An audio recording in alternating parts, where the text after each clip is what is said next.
Alright guys, so today we've got a bit of an interesting one. We've got a task and purpose video on the British SA-80, from how it's gone from crappy to happy, as I think Chris says in his video.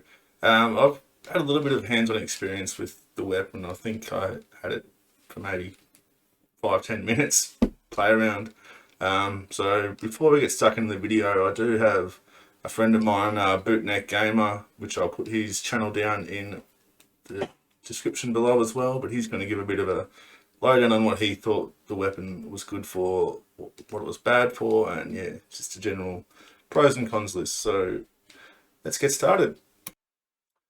Alright guys, a couple of things before we get started. As always, in the description will be the original post from Task and Purpose, Bootneckgamer's YouTube channel, my Discord, my Twitch, and my Facebook. So hit that up. Anyone that subscribes to YouTube and Twitch and hits me up on my Discord, I'll send you a free sticker. Not that big of an incentive, but it's something. So let's have a look. I'm your host, Chris Cappy, and it's this channel's mission and goal to bring you some insight into how the military operates. In today's episode, we're going to go over the British main battle rifle, the SA-80 family of weapons. So I have a ton of respect for our mates across the pond, the British Armed Forces. For the last 4 decades, the UK infantry used a bullpup design for their main battle rifle. It's so bad that us Americans decided we wouldn't rip it off and turn it into an Emmy Award-winning rifle. I know there's a ton. Alright, so I have to stop it there. Down in comments, who's for the British office, or the original, or the American? I'd have to say the American's probably a little bit funny. Ton of distrust out there within the weapons community when it comes to... Right, so I'll get back into the video now, and bullpup rifles, yay or nay. I think they've all had their challenges, and they've all sort of come into their own. I mean, the Ogsteyr has done very well in lots of torture test videos. It's done very well for me when I was outfield. The SA-80 wasn't as great as I heard, but I think it's a lot better now. And the French bullpup, which I can't for the life of me remember now, someone will correct me in comments, but that's meant to be a very good rifle now as well. I think the pros for it are mainly that it's a smaller rifle, smaller unit, but with the same length barrel, in some instances a bigger barrel, longer barrel, which just makes it easier to shoot further, and also helps you to snap it up in a position a lot quicker. I'm no gun nerd by any means, but when it comes to service rifles, I know a little bit. So that's my take on it. I'll stop as we go on, but yeah.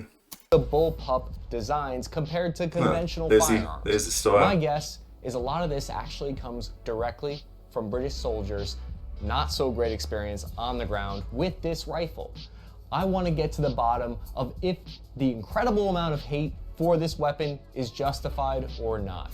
In order to do that, we'll have to get into British Army doctrine with the bullpup rifle. The main benefit of this design is having a more compact weapon, and that's useful when you're trying to cram a bunch of soldiers in the back. And I'd say too, for Australia's doctrine at the moment, at least, and a lot of infantry doctrines around the world, they are going towards mechanised, motorised sort of battalion configurations. So yeah, of a small armored vehicle. The term bullpup actually comes from the term English bulldog, which means an ugly, small, aggressive, and powerful dog, just like the rifle. I can only imagine what a Chihuahua rifle or a poodle pistol would be the equivalent of. The original L85A1 version of the rifle has a long-standing reputation as an absolute piece of shit. Before that goes on, I was watching, I think it was Forgotten Weapons or something, but apparently the British Department of Defence tried to get America to use the bullpup. They wanted none of it, and ever since, America hasn't really liked bullpups. They're starting to like the Steyr, but yeah. The L85A3 has a rate of fire of 650 rounds per minute and a muzzle velocity of 940 meters per second. The effective firing range is 400 meters. The British Army makes great use of optics by mounting a 4x scope on top of almost every single infantryman's rifle. Here is the interesting part to note though. The barrel length is 20.4 inches. For comparison, the M4, even though it's longer overall in length, only has a barrel length of 14. Yeah, so the average soldier, and it's true with the Steyr as well, they've got some pretty good sights on them now. So that mixed with the longer barrel, the working parts at the rear, less recoil, I think makes for a general, all-around better rifle for a general infantry soldier. Special forces a little bit different, but yeah, my opinion. 5 inches. This also has the positive side effect of making the weapon more accurate. Some people look at the bullpup design choice and find it disgusting. They want to take a tactical chunder right there.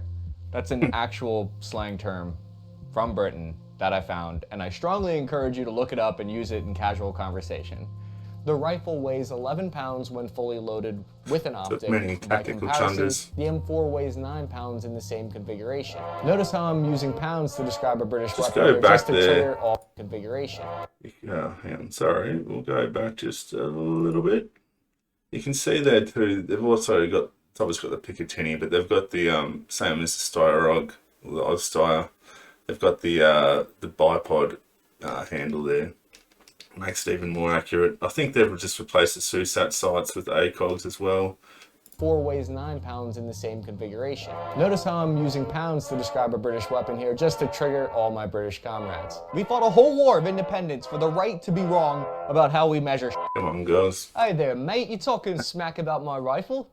It's my British soldier friend, Oliver Oscar. No, I was just saying how I think the weapon is better than the US M4 in many ways. Maybe you can tell us how you feel about your L85. Do you like it or no? Well, at first it was complete rubbish. Now they've gone and fixed all those initial problems and now it works bloody great. I'm glad to hear it. You are in no way a offensive, stereotypical portrayal of a British soldier. I have an idea there, mate. Why don't you bugger off, Cappy? Roger that. I think too, Australian Army did the same, and the FN failed to switch to the Oz-Steyr. I think what happens is though, it becomes sort of a cultural thing to hate the weapon. After so many years of it not being adjusted or maintained for, you know, modern day use, soldiers tend to hate on it. And once it's been fixed up and modernized a little bit, it takes a little bit for people to start liking the rifle again. But yeah, the FN fails. One of the big reasons why people hated the weapon in the first place, both the Oz-Steyr and the SA-80, was the change to 7.62 to 5.56. For some reason they thought that 7.62 was a more accurate round and more lethal, whereas it's probably the other way around. 5.56 is a lot faster and will actually tumble in the, I think it's called tumble, in the body, rather than go straight through. So it actually causes more damage. Again, that is my ideas. Yeah. The doctrine used with the L85 Bullpup rifle comes from many hard-learned lessons. I'm told the assumption is the mother of all screw-ups. And when the British fought in Argentina in the 80s, they made the mistake of assuming they were carrying enough 7.62 on them. They were using their old main barrel rifle, heavy round the too. FNFAL rifle. At one point, they resorted to picking up ammo off their enemy and using that. They realized they needed to carry a lot more ammo, and that ammo and weapon had to be lighter to do that. And that's where the idea for the L85 came from. A big difference between the US forces and the British Army is they have the ability to put their rifle on fully automatic. The British Army has been using and perfecting the use of the bullpup for decades. It wouldn't be worth retooling their entire game plan after only using the rifle for 40 years. Am I poking fun at the British too much? I hope not, because they really are my favorite ally. That's a good rifle, reverse John Oliver, going over there and making fun of stuff I really don't know about. I'm kidding, I love John Oliver. I actually interned for him years ago. Did you know if you forget the milk in his coffee, he'll spill it right on you? I don't even know who that is. The L85 has a development story that's kind of similar to what we've heard about the US Forces M4 rifle. When they first introduced it, everyone hated it for a lot of the same reasons that the M4 was hated. They're both accused of being crafted from flimsy pieces of plastic, and both weapons were originally accused of jamming all the time. But I'll go a step further here to say the L85 was initially received even worse than the M4. The original magazine had weak springs, which could only handle 26 rounds instead of the 30 rounds it was meant to hold. Those aluminum magazines deformed if you held it too tightly. Just having a look at it there too, I mean, that looks like a general sort of field strip. It looks very complicated and lots of parts to have outfield. As we all know, everyone grips their magazines gently during combat. The real question is, does the L85 have a British accent when you fire it? Bang bang, pew pew, cheerio. Things are very different in Britain. The L85 was originally supposed to fire the British engineered 485mm rifle round. Oh, that's interesting. You've probably never heard of the 485, and that's because NATO crushed the 485's dreams of everyone. If anybody knows if that's still around, that's in use with anything, let me know. It's interesting. I'd say it'd probably be a little bit faster round. Flying through the air into an enemy soldier. The idea behind this cartridge was to fire a heavy bullet at a high velocity while being lighter than the 5.56. This rifle round would have had better performance than the 5.56, but for economic, practical, and political reasons, the British had to design and rechamber their L85 in a 5.56 version. That makes sense too. I mean, most of the NATO countries, if not countries close to NATO, all use 5.56.65. Or the 7.62 variants. So it does make sense. This rechamber caused problems though because it resulted in a lower rate of fire. When the British forces first deployed with the rifle, they complained about the design flaws and not the usual amount of British tea time complaining. I'm talking, these troops even nicknamed the L85 the civil servant because it never worked and can't be fired. By the time the second episode of Iraq came out in 2003, they had fixed most of these problems. The L85A2, new and improved version, had dozens of changes, including a more durable firing pin and a heavier hammer. This helped. I think that's what they did with the Styre as well, just to increase reliability. But you can see too the modernisation of the Picatinny and what I was mentioning before, the bipod handle there. It's not what you call it, but you know what I mean. To prevent all those misfires. The bolt release catch was strengthened, a recoil spring with higher compression was installed to even out the firing rate. All these changes were done to make the weapon more reliable. They made it so that the magazine would stop falling out on its own, and I don't have a lot of deal breakers in my relationships with firearms, but the magazine falling out on its own is definitely one of them. Apologies for stopping a lot, but I must say the modernisation of the Styre was more about the outside of the weapon, the modularisation of it. So being able to use different silencers, sights, pecs, all that sort of stuff. It looks like they did a pretty big overhaul with the SA80 and worked on the insides to make it more reliable and the outsides for the modularity, which everybody needs these days. It originally had the magazine release button in a terrible location that was prone to you accidentally hitting it while you're out on patrol. In 2018, the British Army began rolling out the latest and greatest update. They poured $95 million into creating the L85A3. Just like how the US forces have the Future Warrior program and Russia has Ratnik, the British have a program called FIST, which stands for Future Integrated Soldier Tech. Looks like obviously a gas mask. Looks like some infantry section commander displays. Power supply units, weapon obviously, NATO,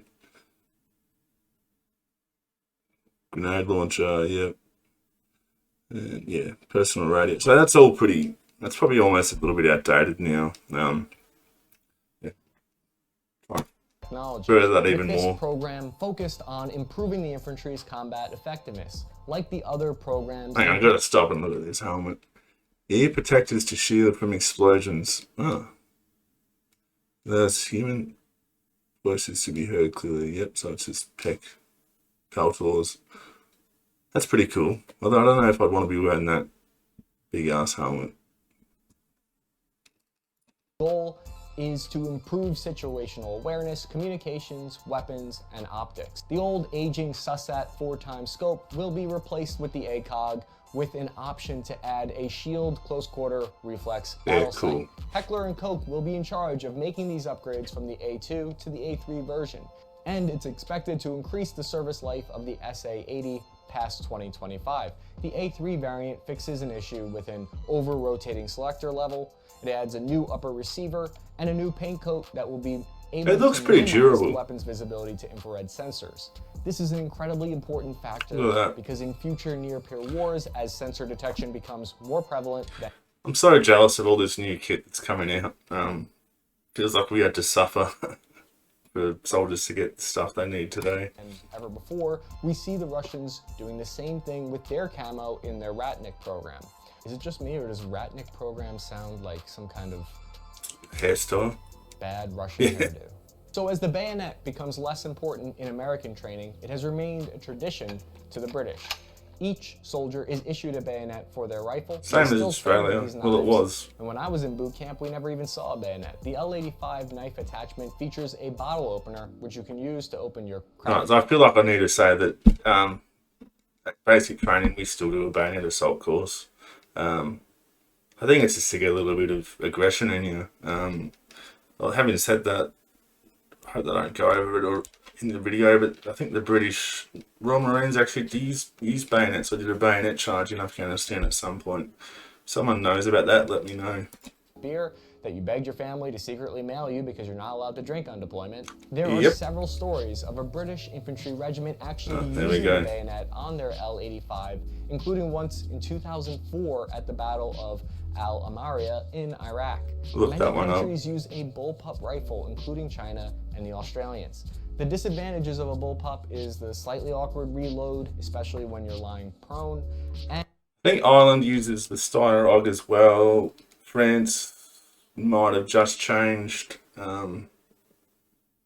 Yeah, but there's a few countries that still use bullpups. And having the ejection port right next to your face can be worrisome to some. On the other hand, the pros are increased maneuverability, slightly faster reaction times on your ready up drills.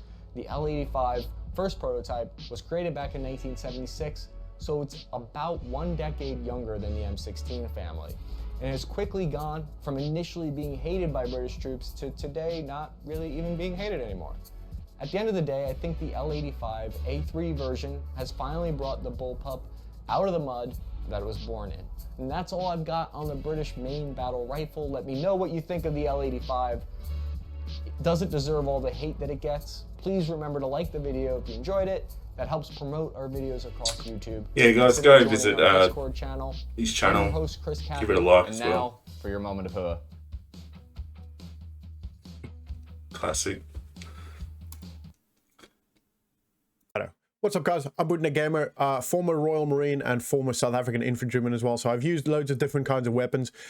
In the Marines, for most part anyway, we use the SA-80, which is a pretty good weapon, especially the latest variant, the SA-80A3. Now, obviously, a lot of people call it the L85 or L whatever. We just call it the SA-80. I don't know why people call it different. I know that's its name, but that doesn't matter.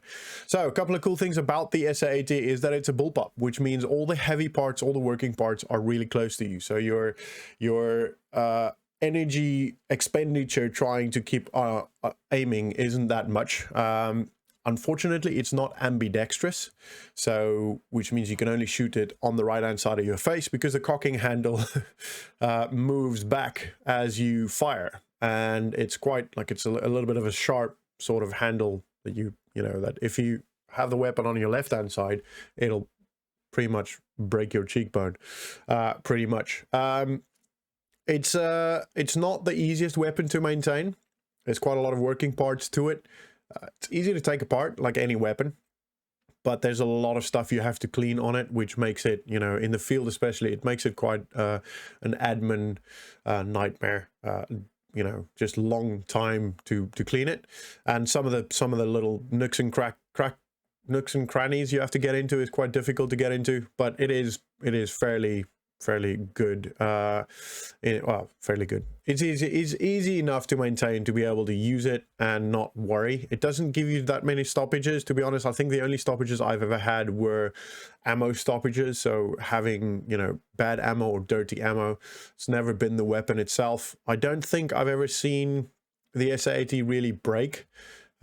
It's fairly sturdy. It's full metal, apart from if you have the polymer front guard, and there's like polymer attachments for your cheek and stuff like that. But apart from that, it's full metal. Obviously, the pistol grip is polymer as well. There is a storage spot in the pistol grip which no one ever uses, but it is there, I guess, maybe for flannel or something you want to clean the weapon with potentially. With the Picatinny foregrip, it's modular as hell, as any other, you know, very modular weapon is. You can have all kinds of attachments on laser light modules and sights, and, you know, we use the ACOG, but you can have different sights on it as well. Foregrips, name it, you can put it all on there. I've never used it with a silencer, so I can't give you any feedback regarding that. But all in all, it's a good weapon, especially the later variants. The A3 is really good and reliable enough. But yeah, that's pretty much it. Hope this helps. And yeah, that's pretty much it. I'm going to call it there. Alright guys, well, there isn't much that Boot didn't cover there that I can really cover. But what I can say is it does seem like the SA80 or the L85, whatever it was called, seems a bit more finicky than the Ozstire or the Ogstire. That's what makes the Ogstire a good weapon. But yeah, cheers guys, hope you enjoyed that. Bit of a cameo there from Bootneck. Make sure you head over and check his channel, and cheers. I'll keep the video a bit shorter and say goodbye now. Catch yous.